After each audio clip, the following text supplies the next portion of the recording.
This is it, folks. It's time to blow the dust off the fedora, oil the whip, and venture into the unknown one last time as we celebrate the end of an era with a look back at the fifth film in the Indiana Jones franchise, Indiana Jones and the Dial of Destiny. Okay. Guess I'll spoon feed it to you then.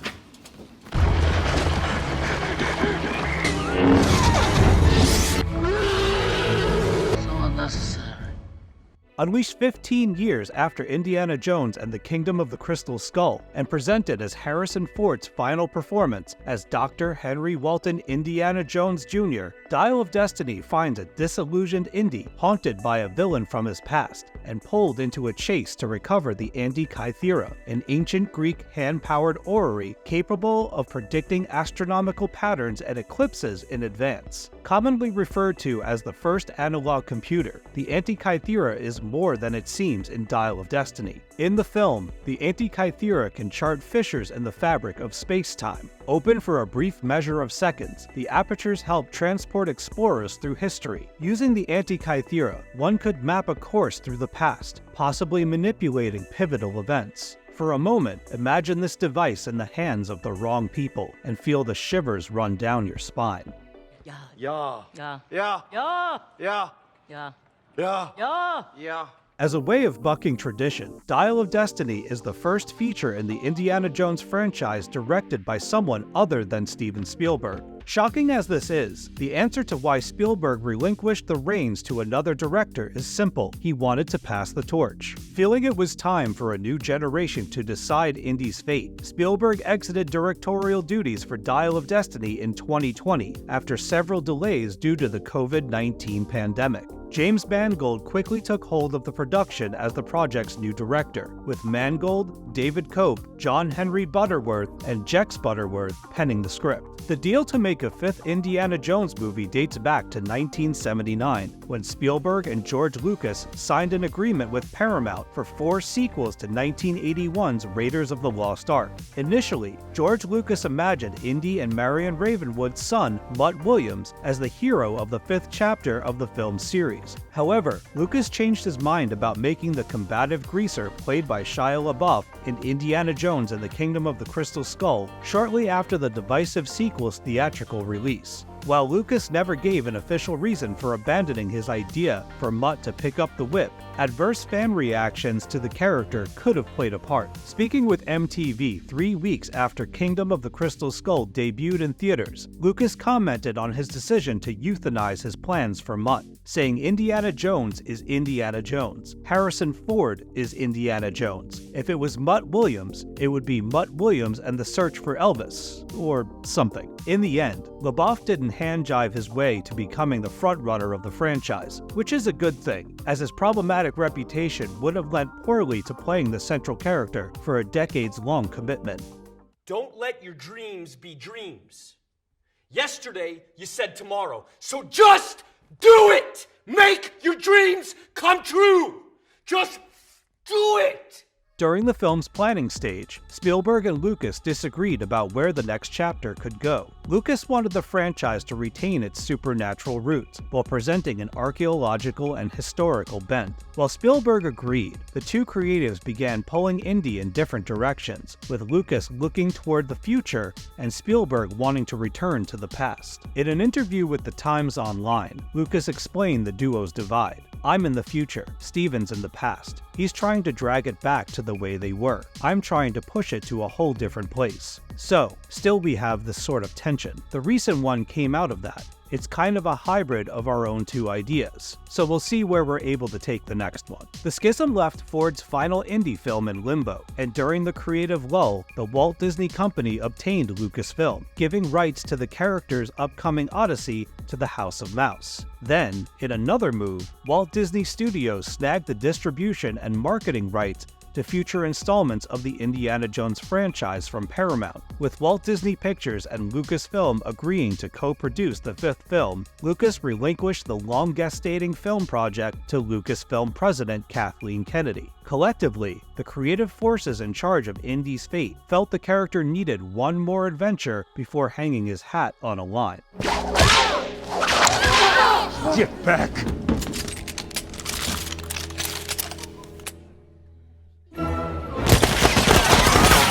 With the Antikythera chosen as the film's MacGuffin, it was time to get the band back together and add a few new players to the cast. Ford would return as Dr. Jones for one last trip into danger without question. Still, the 80-year-old actor is no spring chicken and would require a body double to film Dial of Destiny's extended opening sequence set in 1944. In addition to using state-of-the-art de-aging technology on Ford, Anthony Ingruber played Ford's body double for select scenes.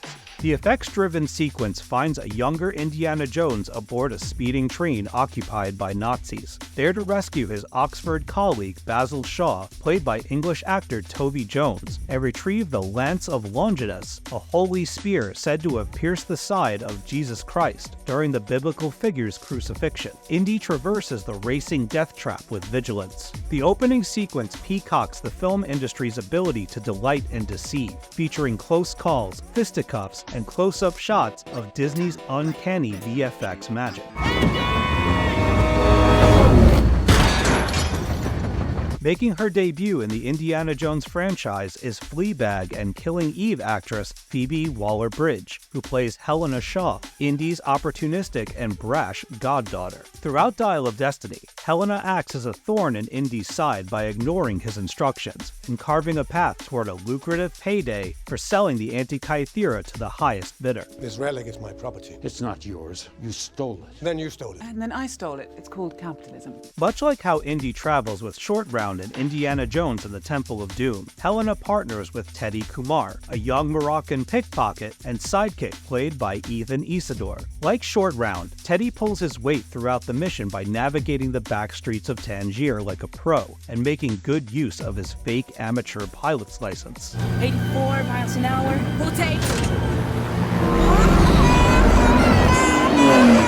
Playing the part of the film's primary protagonist, Jürgen Voller, is Danish actor Mads Mikkelsen. As a German scholar, scientist, and astrophysicist, Voller operates below the radar to achieve his lofty goal of reshaping the world in his image. After arriving in America, Voller adapted the name Schmidt and joined NASA to oversee the organization's moon landing operation. Aware of the Antikythera's power, Voller aims to rewrite history, correcting what he sees as past mistakes made by other genocidal dictators and tragically influential figures. Other players in Dial of Destiny include Antonio Banderas as Ronaldo, an old friend of Indy's and an experienced frogman of watery depths. John Rhys-Davies returns as Sala, Indy's longtime compatriot and grandchild wrangler with a warm disposition and infinite stories to share.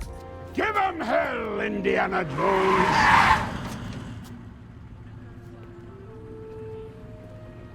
Karen Allen comes back to the franchise as Marion Ravenwood, Indy's estranged wife, and mother to the couple's dearly departed son, Mutt, who died in the Vietnam War. How would you have stopped him? I told him he was going to die. I told him that his mother would find no end to her grief, and that the loss would put an end to their marriage. Working as Voller's lapdog enforcer is Boyd Holbrook's Claver, a neo-Nazi unafraid to get his hands dirty at his master's behest. Shawnette Renee Wilson plays Agent Mason, a CIA agent assigned to keep Voller's nose clean in the face of his erratic behavior and habit of going off script. Unfortunately, Wilson's hypnotic presence is wasted in Dial of Destiny, resulting in one of the film's most significant missteps. Finally, there's Oliver Richters as Huck, Claver's silent muscle and Brick Shithouse in desperate need of swimming lessons.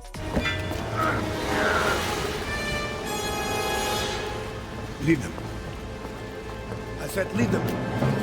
With much of the cast assembled and Mangold ready to make history as the first director besides Spielberg to helm an Indiana Jones feature, filming began in the United States, with the challenges of a global pandemic infecting aspects of the project's production. Thanks partly to extended safety precautions during the COVID-19 crisis, Mangold established a remote location scouting system to limit the travel needed to secure filming environments. For this process, camera operators shot prospective settings and then sent the footage to Mangold and production designer Adam Stockhausen for review. Other filming locations for Dial of Destiny include England's famous Pinewood Studios, Bomberg Castle in Northumberland, the North Yorkshire Moors Railway, the Leaderfoot Viaduct over the River Tweed near Melrose in the Scottish Isles. Much like Indy's exploration throughout cinematic history, filming for Dial of Destiny found cast and crew members traveling to different parts of the globe, including sections of Scotland, Italy, the Kingdom of Morocco, and even the depths of the Mediterranean Sea.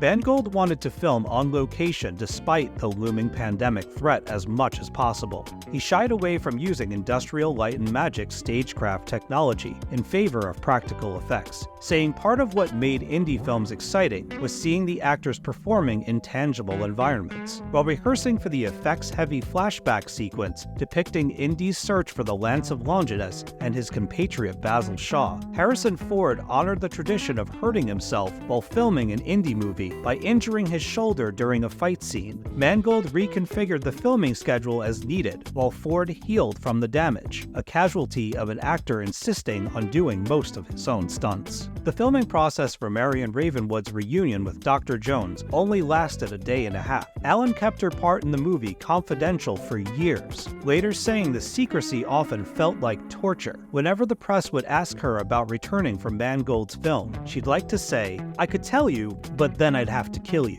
Allen also said she was delighted to reprise Marion for the sequel, though she would have liked a more prominent part. Rather than pairing Indy and Marion for Ford's final mission, Mangold and the Buttersworths created Helena Shaw specifically for Phoebe Waller-Bridge. Written as an homage to Marion Ravenwood, Shaw executes most of the extreme action in Dial of Destiny. She's mysterious and opportunistic, unafraid of risking life and limb to get what she wants. She puts Indy through his paces, reminding him of the good old days when fate fed you a boulder and monkey brains for breakfast. Rumors about Waller-Bridge leading an Indy spin-off continue circulating the internet, though we have yet to hear official word on the concept. Speaking with Variety, Kathleen Kennedy said it was entirely possible for Shaw to star in her own film.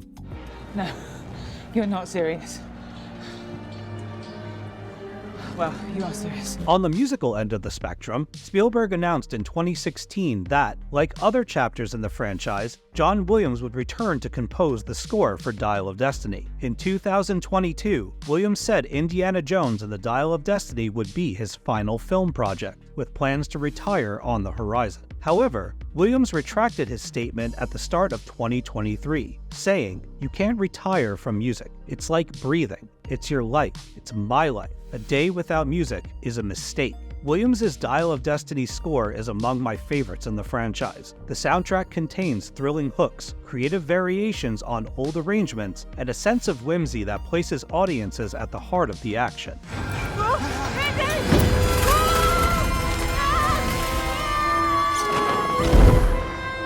Indiana Jones and the Dial of Destiny contains 2,350 effects shots, created and arranged by Industrial Light and Magic. Among the film's most impressive effects, though some would disagree, is the de-aging technology used to depict Indy during World War II. Initially, the scene was 5 minutes long. Then Mangold expanded the sequence to 25 minutes, creating a jaw-dropping display of how far Disney can take us into the uncanny valley. While the effect isn't perfect, it's leaps and bounds ahead of Rogue One's Grand Moff Tarkin incident, the inhuman baby Renesmee of Twilight fame, and Dwayne Johnson's Scorpion King from The Mummy Returns. Over 100 artists worked on the opening sequence for more than 3 years. The team used artificial technology to scan and archive Ford's character from previous films, and a recent scan of Ford's face, de-aged by VFX experts. Next, expert lighting technicians toiled day and night to light the scene, hiding seams with shadow and tempering Indy's complexion using simulated light.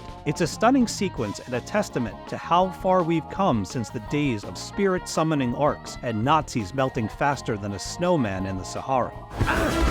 Shoot him! Not me!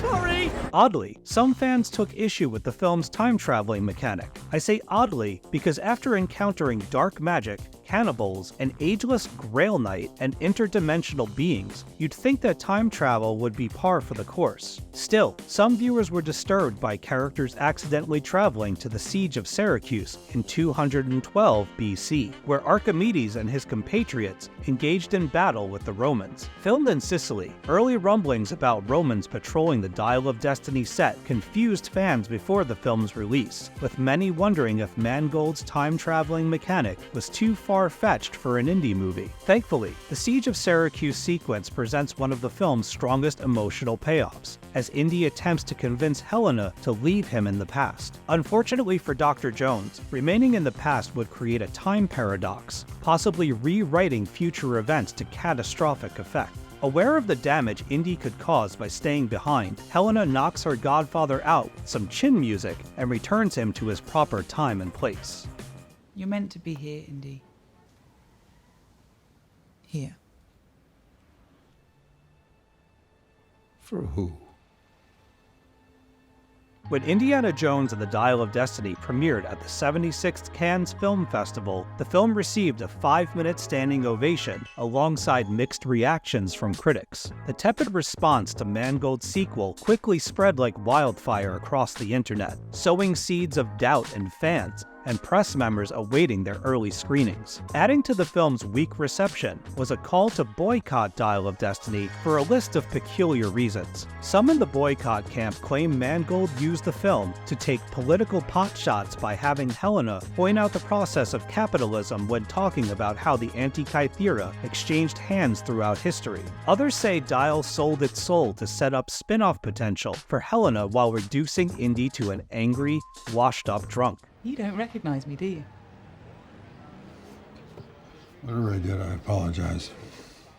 The list continues, but I'll leave it up to you to tumble down that dark rabbit hole. Despite its franchise legacy, Dial of Destiny underperformed with a global total of $384 million against the long-gestating project's $294.7 million budget. I miss the desert. I miss the sea. And I miss waking up every morning wondering what wonderful adventure the new day will bring to us. This is not an adventure, Sala. Those days have come and gone. It isn't easy to share a positive opinion about Indiana Jones and the Dial of Destiny without feeling like Flynn Rider from that Surrounded by Swords meme, but here I am. I enjoyed the hell out of Ford's Swan Song when I saw the movie in theaters, and liked it even more on my most recent rewatch. Is it the ideal ending? Probably not, but what were the chances of this project satisfying Indy fans from every faction? I applaud the Indiana Jones franchise for never shying away from the character's age, and think Dial of Destiny makes excellent use of the senior adventurer's experience and world weariness, like Woody's fear of being replaced by Buzz Lightyear. Once the astronauts went up, children only wanted to play with space toys.